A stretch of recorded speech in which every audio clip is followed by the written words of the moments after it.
us around, but we're tearing it down, having the time of our lives.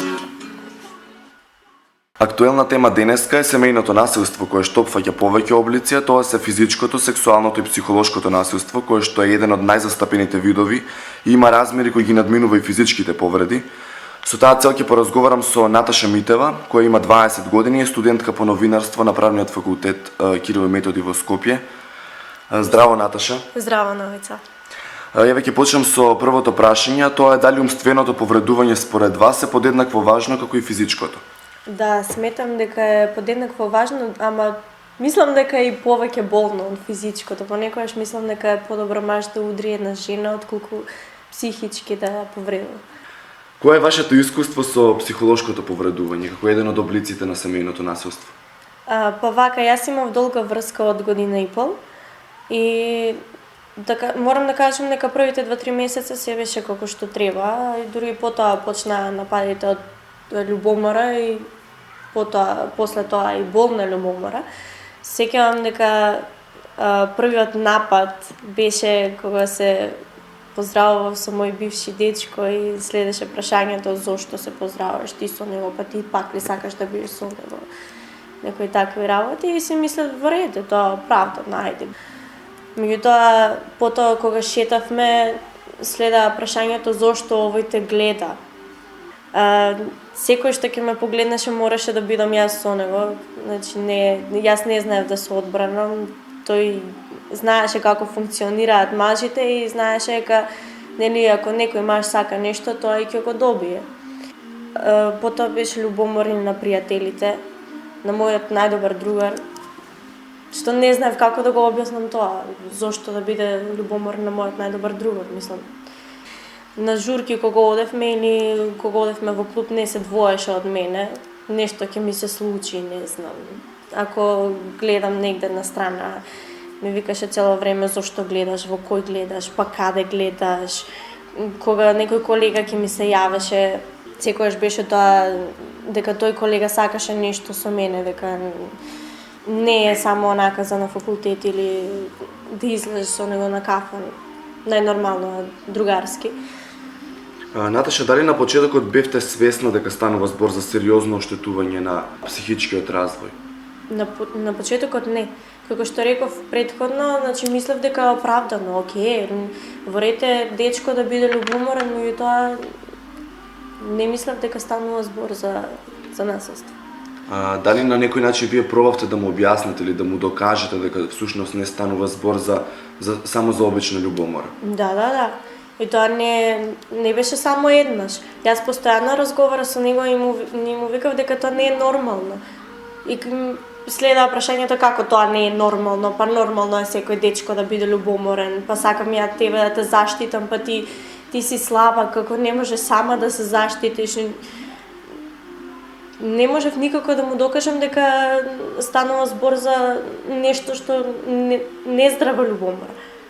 Кога свативте дека тоа што ви се случува е всушност насилство? Кој ви посочи дека тоа се некакви симптоми за семејно насилство? Или дека има некаква поврзаност со тоа? Мајка ми е виновна за тоа, која патеме доктор, и бидејќи јас имам навика често да разговарам со нејзе за се и се што, кога разговарав со нејзе и кажував како стојат работите, таа почна полека да ми објаснува, меѓутоа ми велеше Наташа, тоа не е нормално. Тоа не го прави нормален дечко, треба да има во врска било каква, дали е врска или брак, треба да има слобода дадена, одредена. Во ред е маж да биде љубоморен, меѓутоа до толку тоа веќе не е нормално. И јас дури го чувствував тоа, бидејќи се чувствував како птица во кафез. Да не можете да мрдате, да ви е страв да погледнете на некоја страна или да ви е страв да погледнете во некого, не беше во ред.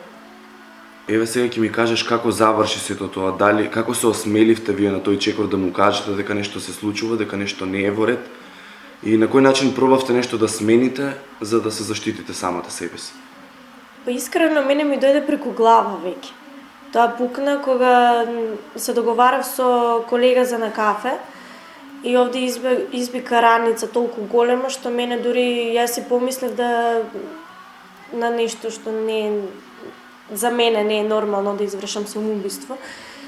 И реков, ја ова мора да прекине. И плюс тоа не ми одеше, не можев да учам од него, бидејќи кога учиш за колоквиумска ти треба концентрација, ми се случуваше дури да го изгасам телефонот од толку притисок што имав и во ред некој да ти се јави, да праша како си, што правиш, добро ли си, меѓутоа некој да се кара со тебе цел саат и после да ти одземе концентрацијата за учење, тоа не било.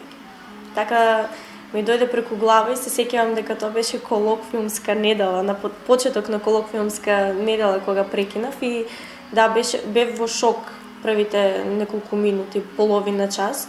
И благодарејќи на брат ми, кој што правеше муабет со мене и ми покажа каде ми уствари местото, и потоа благодарејќи, никогаш не мислев дека ќе го кажам ова, меѓутоа фала многу на факултетот и фала многу на учењето и на колоквиумската недела, затоа што тоа мислам дека ме дигна и ме овозможи да продолжам понатаму. Затоа што не си го оптоварував мозокот со непотребни работи. Сега туку се фокусирав на учењето само. Кои се последиците и дали всушност денеска, после сето тоа што сте го поминале, чувствувате некаква разлика? Да, има многу голема разлика. Прво ќе му кажам благодарам затоа што благодарејќи на него знам сега што сакам во животот и имам последица, може би е една, меѓутоа мислам дека не е добра затоа што имам страв. Се уште ми е страв дека некој ќе биде љубоморен, дека така ќе ме држи, ќе се обиде да ме стави во кафес, а јас тоа не можам да го истрпам. Може би некои жени ќе можат, меѓутоа јас како личност не. Дали сето тоа всушност беше една голема животна лекција? Да. За вас, за да расчистите со минатото и да продолжите со иднината? Да, дефинитивно. Дефинитивно.